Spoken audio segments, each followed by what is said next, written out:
नमस्कार, मैं आंचल। आप देख रहे हैं हमारे news channel the Chhattisgarh. Balod जिले से एक चौंकाने वाली खबर सामने आई है, जहां एक सड़क दुर्घटना ने हिंसक रूप ले लिया और पुलिस कर्मियों पर हमला हुआ। आइए जानते हैं पूरी घटना।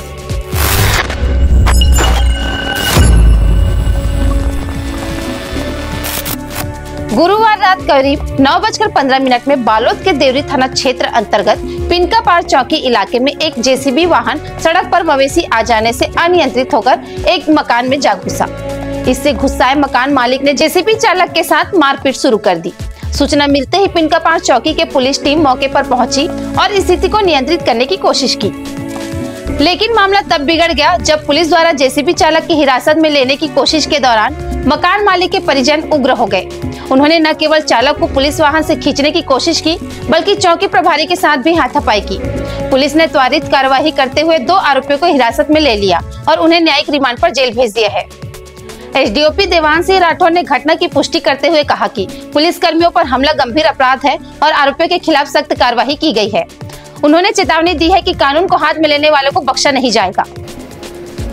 दरमियानी रात एक जेसीबी पिनका पार के जितेंद्र के घर में घुसने की सूचना प्राप्त हुई थी, जिस पर से पुलिस टीम जब वहां मौके पर उपस्थित हुई तो घर वाले जितेंद्र के द्वारा ड्राइवर के साथ मारपीट की जा रही थी, जिसे उपस्थित स्टाफ चौकी प्रभारी पिनका पार के द्वारा उसे वहां से छुड़ाकर अपने गाड़ी में बैठाकर थाने की ओर ले जा रहे थे।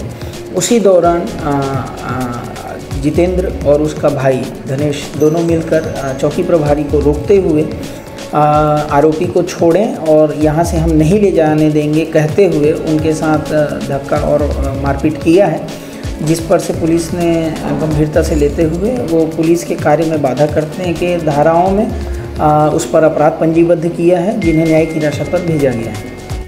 बालोद की इस घटना ने कानून व्यवस्था की स्थिति पर सवाल उठाए हैं। हमारी कोशिश यही है कि आपको हर खबर सटीक और तेजी से पहुंचे। हमारे साथ बने रहिए। धन्यवाद।